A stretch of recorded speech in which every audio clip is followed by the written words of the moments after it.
Hello, I'm Funsu. I'm Brolin. And I'm Ninja Master Phil. We are Food Crew, and today we're reviewing the 2014 smash hit high budget extravaganza Monkey King, starring Donnie Yen and Chow Yun-fat. Alright, if you don't know the story of the Monkey King, it's basically China's most well-known fable that consults its religious figures on various levels. It kind of, in the original versions, it actually brings the Taoist gods into the same universe as like the Buddhist one and everything. It's kind of this great unifying tale for like why Buddhism is so cool and why Taoism is bad. And that was basically the propaganda piece at play at the time.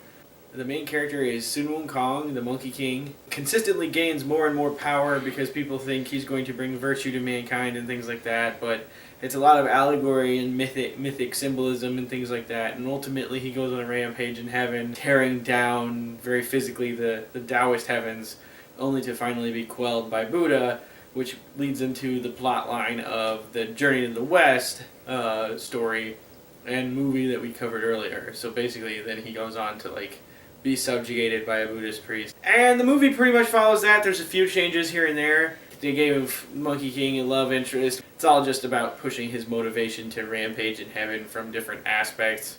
This one tries to elaborate a bit more on that. Alright, so it's not fair for any movie to be the movie after The Raid 2, but someone had to be it. And I'm just not... You know, I just got my expectations for epic martial cinema like to be truly epic, and this one just didn't do it for me. I mean, it just didn't. I don't know what it was. There wasn't any one particular thing. It's just, I guess, and we were just, when we were going over our notes for this, it was like, there just wasn't enough of anything in this movie. Like, we didn't get to see enough of heaven. Like, from what you could actually, like, from actual sets of, like, heaven, there were maybe like 8 buildings you got to see. Like, heaven is just a series of well-decorated patios, apparently. I'm like, wow, oof, man. You can bend reality around your fingers, you gods, but not a lot of imagination in terms of like your carpentry or anything like that. I mean, it's just like, you just designed heaven and you come up with that weak sauce. The giant cloud turtle was more interesting than the actual heaven itself, and that was just like the front door. There wasn't enough of the fighting, and what fighting there was like, and I knew I was super excited about it in the trailer, but the trailer does a lot of tricks to make it look like it's going to be way more interesting. Like the fire guy who's throwing fire, probably fire itself, at the Monkey King is like, and it's slow and it's CG and it's like, man, you can feel the tension. Even the character interrelationships, it's like, granted the Monkey King is a naive and immature character, it's like, hey guy I've never met before, let's be friends. Oh no, he betrayed us, like the whole time, like, well duh, you didn't even ask any questions about who he was, what he wanted. His love interest was sloppily added in. Oh, it was that fox chick he saw outside his crystal baby pen for like 100 years ago. Obviously they're in love. Like, I'm not saying you couldn't have had a good love story between them. There was obviously some on-screen chemistry. There were good things in the movie. There's just a certain amount of quality you get out of throwing unlimited dollars at something. And the actors were good. Chow Yun-fat, good as always. Apparently a lot more chill of a Jade Emperor as there has ever been in any time in history. But he was solid. The guy who played Ox King was solid. Donnie Yen gets the acting prize because he never really broke character in any of the scenes. He stayed with the same monkey mannerisms the whole time. That costume could not have been comfortable. I don't care what it was made out of. I will admit, though, Donnie Yen's voice, like, he sticks with it so well. He does this really high-pitched thing with his voice in it. And I don't know if that was digitaled up to be even more annoying than a human voice can be.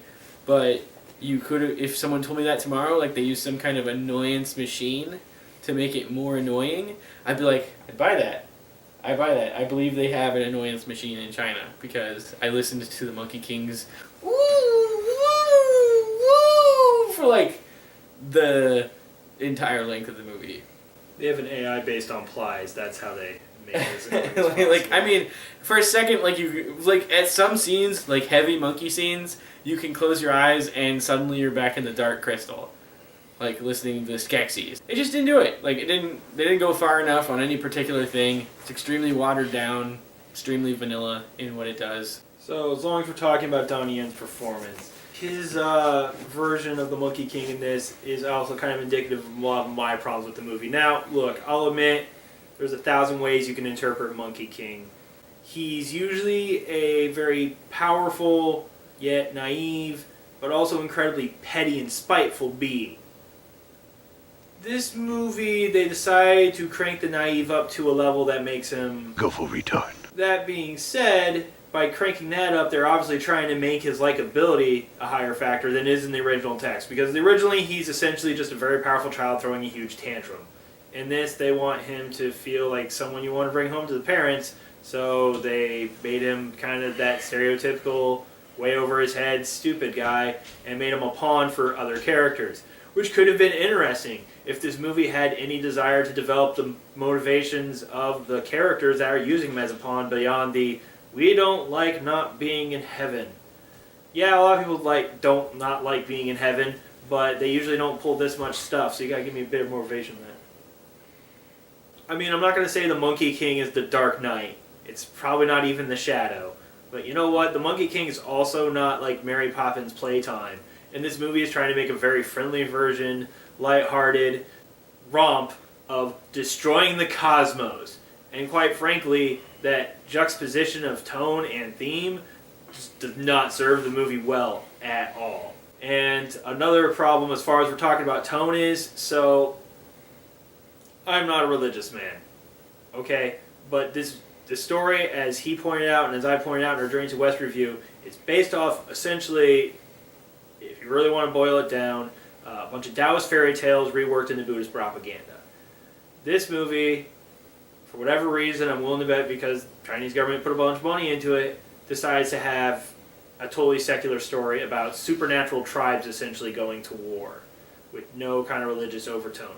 Now, I'm not saying you can't do a secular version of a religious story. You can, and I'm fine with that. But here's the problem. They still kept the same ending, which is, for those not familiar with the tale, I would say spoiler alert, but it's been over 100 years, so I think the statute of limitations is out.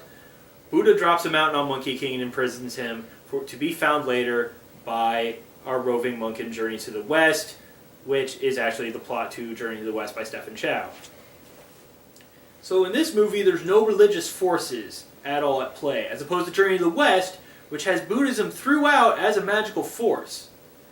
So when Buddha just shows up in the last 5 seconds and punishes Monkey King, when there's no religious powers through the entire movie, and there's no setup that Buddha even exists, to have him come in and literally Deus Ex Machina on the very ending really cuts out a lot of the movie as far as like being able to just take it seriously as a film and a plot. The movie overall is just hurt from all the compromises it makes. It's compromise in tone hurts it. It's compromise in whether it wants to go full-on secular or keep some of the religious aspects hurts it.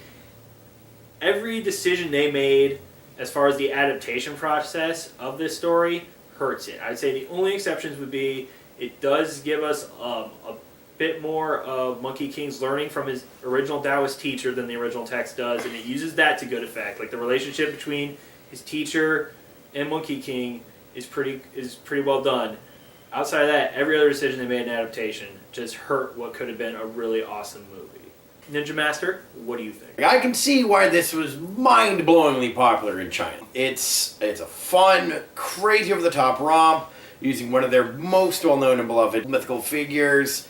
It gets that effect really well. I would almost call this like China's The Labyrinth. Like that super crazy fantasy movie that somebody in the future would be like, oh, I remember we watched that when we were kids and it was so much fun. You think 20 years in China there's going to be people's nostalgia tripping on it? Yeah, I would honestly not be surprised. It does kind of have that vibe. It very much has that vibe. Like there's enough meat there to keep it memorable, but it's lighthearted and just wacky enough to not. That being said, I gotta say, they did a really good job with special effects in this movie. On a whole, this blends in really well. I'd almost put it on par with movies like Sin City, 300, movies in that same vein where it's all filmed on green screen with a little bit of original set. Without being too cruel, I kind of give it a sincere, I wanted to say 4.5. it did better than that. So I mean, the effort's there. I just, Chinese and American filmmaking are trying to meet in the middle somewhere along the Hollywood methodology, like we discussed in Shaolin. And this is clearly an attempt of them to recreate that model, or at least the most recent attempt. And so it's like the most popular story ever, with some of the most popular actors ever go. Like clearly this will be a huge success, and it was. But I'm just not impressed. Like with the amount of money thrown in and what they could have done. It's a half-formed good idea. I'm gonna give it half credit, 5 out of 10. I'll give it 5 out of 10. My main reason being is, look, not every Monkey King project has to be uproar in heaven. Like, if you want your strict, straight-up adaptation of the original text, that's what you should watch. You can get it pretty easy. There's an awesome fan project for it. That being said, if you're going to adapt something that has been around this long and has been adapted in numerous different ways, there's been anime versions, there's been modern retellings, etc., like, you just need to bring something interesting. And they brought something new, but they made it as, the new thing they brought was boredom. They just wanted to make it as dull and watered down as possible. And what could have been a really great project, I mean, Donnie Yen ripping Heaven down should not be this bland. It just shouldn't. I'm going to have to give it a 5 out of 10 because, I mean, it succeeds as a movie as, like, I can't, like, point to anything, like, that's just so horribly wrong, as Brolin often says, makes my eyes bleed. Like, there's nothing that bad about it, but there's just nothing that good. So I'm just going to give it 5 out of 10. Fuck these guys. I'm going to go 8 out of 10. I had a lot of fun. I really enjoyed it. Donnie Yen's performance was fantastic. I didn't have the grading issue that I think Brolin did. And Brolin, wait until we watch the opera.